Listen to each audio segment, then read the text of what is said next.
There's a supplement you might not have ever considered taking, and I think it's worth your time to learn about so you can decide what's best for you and safeguarding your cellular health. It's time you learned a little bit more about lithium. You're listening to the Health Courage Collective podcast, episode 211, Consider Taking Lithium. Welcome to the Health Courage Collective podcast, the show for women who are too busy to slog through hours of generalized, inapplicable, and often contradictory health information, but too smart to ignore that a few minutes of focused attention now can prevent years of suffering in the future. I'm your host, Christina Hackett, a pharmacist who doesn't want you to live on prescriptions, a certified coach specifically trained to maximize your potential, and a compulsive learner obsessed with preventative, cutting-edge, holistic, and integrative medicine. I'm on a mission to increase your physical and mental resilience so you can fearlessly look forward to your next 40-plus limitless years. Your time is now. Let's go. Hi, my friend, and welcome to another episode. I hope you are having a great day. How's the biggest threat to your long-term health going? Did you identify any tiny little things that might be paper cutting you over and over and over? Cleaning those up can make a bigger difference over time than some of the things that you think of as more major. The aggregation of marginal gains is where it's at. All right, let's imagine that you are living in the 1860s. As a woman in your 40s, you'd probably have like 7 kids and a few grandkids by now. You'd most likely have barely learned to read and then been taught domestic skills, since that's all you'd ever be needed for. Your days would be long and filled with a lot of hard work, which you would do in your corset, petticoats, chemise, and floor-length hoop skirt. Ugh. Healthcare would be pretty darn sketchy. Your surgeon would also be a barber, and bloodletting would be one of his top-rated procedures on Yelp.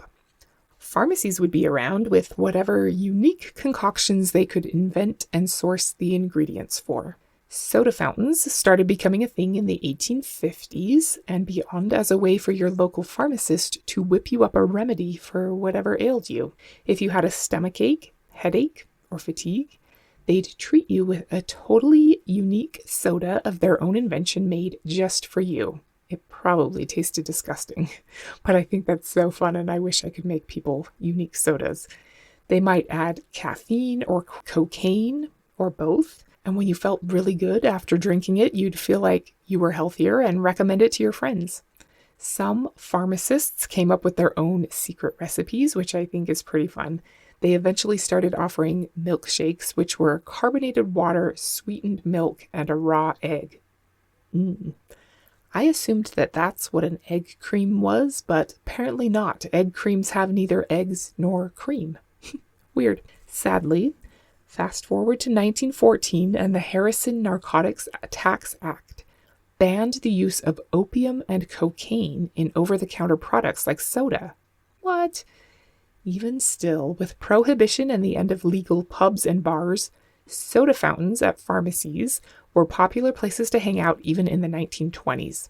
Coca-Cola was invented by pharmacist Dr. John Pemberton in Atlanta in 1886. Pepsi was invented by pharmacist Caleb Radham in North Carolina in 1893.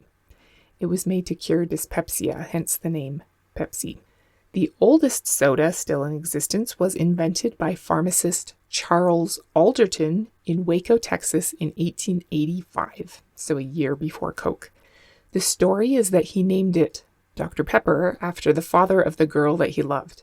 Eventually, as it does, technology advanced and machines were created that dispensed soda, and then eventually bottled soda even came along, killing the need to visit the soda fountain at your local pharmacy and eventually leading to the homogenization of drugstores. Wah, wah. During Prohibition, a non-pharmacist named Charles Grigg from Missouri, who was born during the rise of the spectacular drugstore soda fountain, was trying to break into the orange soda market. But he just couldn't compete against Orange Crush, which I can get behind because Orange Crush is delicious. So in October of 1929, he pivoted to a lemon lime flavored soda and he named it Bib Label Lithianated Lemon Lime Soda. How'd you like to go order that every day? Yes, I'd like a bib label lithianated lemon lime soda, please. It was eventually renamed 7-Up lithianated lemon lime soda, and in 1936 became just 7-Up. Lithium was in lots of old-timey medicines for mood, and there were a few natural springs that people would make pilgrimages to improve their mental health. Pretty cool, right? Mark Twain and at least 4 U.S. presidents and other public figures visited Lithia Springs, Georgia, to reap the benefits of lithium. And if you remember your history better than I do, which you probably do because the last history class I ever took was in high school in 1998, Black Tuesday, the day of the great stock market crash that started the Great Depression, was in October of 1929, right when bib label lithianated lemon lime soda came on the scene, and Grigg used its mood-boosting benefits as its selling point. Until 1948, when the government banned the use of lithium in soft drinks. Those killjoys. Just kidding. Tons of different companies have owned 7-Up over the years, and it just keeps on keeping on. I feel like I would be good at making a compelling case about the dangers of 7-Up to your long-term health. I could use cold, hard evidence to prove it beyond a reasonable doubt in a court of law. But what about lithium? I still dispense prescriptions for lithium, and one of the main things that sticks in my little pharmacy student brain about lithium is that it has a narrow therapeutic index, meaning you have to get the dose just right, like Goldilocks. If you undershoot, it doesn't work. And if you overshoot, the patient could die. So that doesn't seem good. Just as a quick background, lithium is used as a mood stabilizer, usually for bipolar disorder, and it's especially helpful at controlling the manic side of the disorder. It's usually dosed around 1,000 to 1,800 milligrams a day, divided up throughout the day, usually 300 to 600 milligrams per dose. It's not safe to take if you're pregnant, and signs of overdose, other than death, are muscle weakness or twitching, ringing in your ears, irregular heartbeats, confusion, hallucinations, loss of bladder or bowel control, increased pressure inside the skull, slurred speech, trouble breathing, and seizures. Whoa. So, why are we talking about this? Because I think you might like to take some. For real. So, lithium is a natural mineral element that you can find on the periodic table and in rocks and soil and groundwater. Some areas just naturally have more lithium in their drinking water than others. Usually it's places with like arid alkaline soils. And the crazy thing is that if you have a map, like a geographical representation of good mental health, and a map of areas where there is naturally more lithium in the drinking water, they're shockingly similar. The U.S. Geological Survey reported in June of 2024 shows that the states with higher lithium levels include Montana, Wyoming, North Dakota, South Dakota, Colorado, Utah, Nevada, Arizona, New Mexico, and Texas. Studies show that there are lower suicide rates where lithium levels are higher across the U.S. and also in a study done in Austria. A study done in Scotland showed lower rates of dementia where lithium levels are higher, and a U.S. study specifically in teenagers showed less depression and interpersonal violence in areas where lithium levels are higher. 2 small studies showed that people where lithium levels are higher live longer. Hey there, just a quick interruption to say I think the jury's still kind of out on how bad and in what way it's really bad to put aluminum on your skin, but it doesn't seem great, and I figured, why not avoid it? Well, because all of the aluminum-free deodorants I ever tried didn't work. Until I tried Lume. This is the first aluminum-free deodorant I ever tried that actually worked. I was instantly converted. Then, over time, I discovered that the answer to my whole family's itchy skin after every shower problem is Lume's acidified body wash. It's awesome, and their acidified body butter keeps our skin soft and hydrated. They even have a laundry product that makes your clothes smell great. I can't say enough good about Lume. Plus, their commercials are hilarious. You should watch one on YouTube if you haven't seen one yet. If you want to give Lume a try, there's a link in the show notes that will give you $5 off your order. My favorite is the Pink Peony Body Wash. It smells like washing yourself with bubble gum. which I wouldn't recommend, but I do recommend Lume. Okay, back to the show. Other preclinical studies show that lithium seems to prevent cognitive decline and slow the aging process. One study in roundworms and fruit flies showed that feeding them lithium increased their lifespan by 46%. Apparently, lithium inhibits a cellular enzyme called GSK3. GSK3 is an age-accelerating enzyme that increases incidence of Alzheimer's, type 2 diabetes, some cancers, and some mood disorders. Lithium also seems to protect telomeres, those little end caps on the ends of your chromosomes, and it also seems to prevent cell senescence. We talked about cell senescence in episode 55, Zombies Inside You. People on lithium prescriptions for bipolar disorder tend to die less from cardiovascular disease than people on different medications for bipolar disorder. What's good for your heart is usually always good for your brain too, and that seems to be the case with lithium. In addition to reducing the GSK3 enzyme, lithium seems to reduce the buildup of beta amyloid, which are what make up the plaques that build up in the brains of people with Alzheimer's disease. It might also increase the all-natural brain miracle grow called BDNF. Side note, the most effective way to increase your BDNF on your own is with exercise.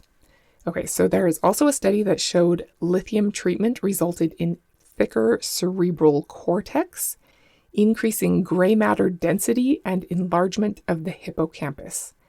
So lithium literally can help beef up your brain physically. There's also some speculation that lithium helps regulate circadian rhythm and adrenal hormone production. It's pretty wild. I'll put a link in the show notes if you're interested in an article in the Journal of Current Neuropharmacology that goes through the evidence from a bunch of different studies showing that low-dose lithium may be beneficial for cardiovascular, musculoskeletal, metabolic, and cognitive function, plus reducing the inflammatory and oxidant processes of aging bodies.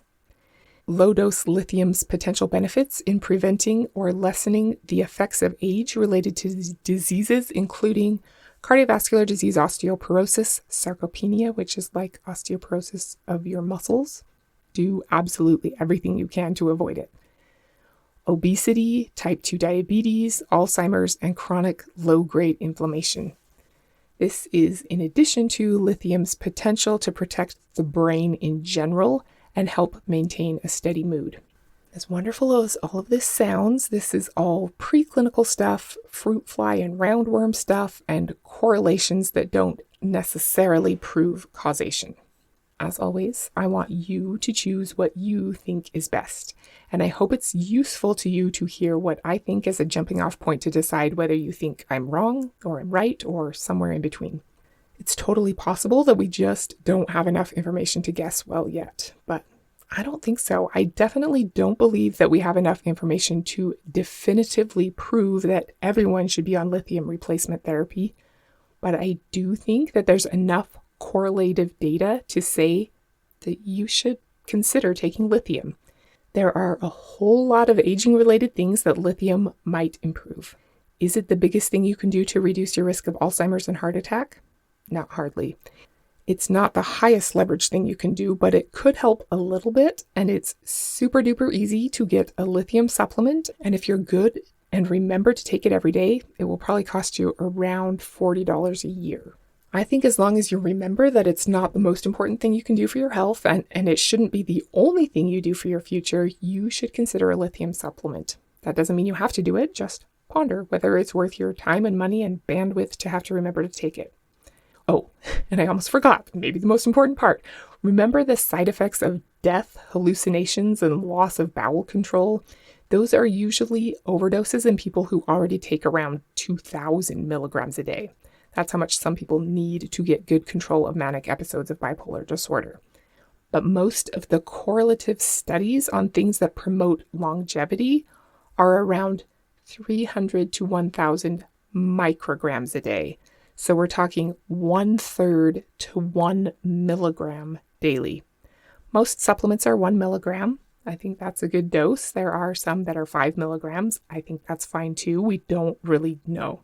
I don't think 5 milligrams is harmful at all. I don't know that it's any better either. The longevity benefits seem to be in very small doses. For something so easy to find, take, absorb, and pay for, I think it's a good one that might help, and it's very unlikely to harm. I took capsules of it for a long time, but I didn't always remember to take it, which I actually also think is fine. But then I found a powder that has another supplement I love called spermidine in the powder, along with lithium and the amino acid taurine. So I was all in, and I love taking it that way. It works better for me just because I add a little bit to my protein shakes mostly. And it's convenient for me that it's a powder that I already mix up in a blender bottle. And if I'm putting electrolytes in my drink, sometimes I'll throw a little bit in there too. It's called Healthy Aging Powder from Life Extension Foundation. I don't get anything out of telling you that. I just like it that way. Lithium. It can be a good thing that I think most people don't really hear recommended as a supplement too often, but I think it's better than a lot of supplements you do hear about a lot, like resveratrol. You've got the knowledge. Now it's up to you to decide what you want to do with it. You are smart and armed with intelligence. Next week, we're going to talk about making your life better by becoming paranoid. Reverse paranoid. Until then, protect your future with tiny doses of lithium and don't be normal. Thank you so much for tuning into the Health Courage Collective podcast. I am truly honored that you have paid me the enormous compliment of your time and attention. I would be so grateful if you would share this podcast with someone you know and subscribe so you never miss an episode. This podcast is for entertainment and information purposes only. Statements and views on this podcast are not medical advice. This podcast, including Christina Hackett and producers, disclaim responsibility for any possible adverse events by use of information contained herein. If you think you have a medical problem, consult a licensed physician.